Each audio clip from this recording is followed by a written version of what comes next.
You spoke about blends. Sometimes you say you can mask things, but I also think it's a bit like an alchemist as well sometimes when you might have multiple ferments to kind of make a style. Like what goes through your mind each year for blend number 1, 2, and 3 to make sure, you still uphold traditions of Yarra Yering, but also apply kind of a new reinvention to keep up to date. The foundation for those wines has been around for 50 years. So there's a basic idea of what these wines are going to be. So that kind of helps. Yeah.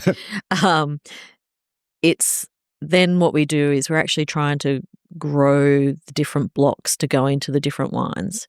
And so our vineyard manager, Andrew George, he knows what he's doing in the paddock and he knows where the destination of that block of fruit is this wine and he knows. And sometimes, I talk to him, while we're picking or in the lead up to picking, and I'll be like, all right, do you think am I still right?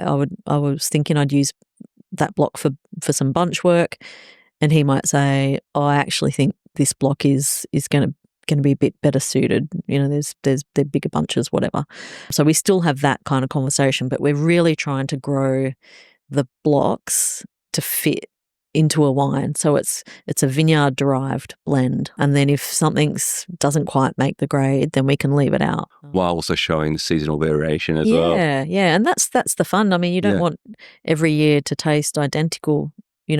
That's one of the most unique, beautiful things I think about wine is that you can smell them and taste them, and sometimes, not always, like guess their vintage because you know about the seasons. We have these kind of markers through the fruit profile that we can kind of go back and pinpoint when wine was made, like from what vintage it's from. It's pretty cool. You don't do that with, I don't know, tomato sauce, do you?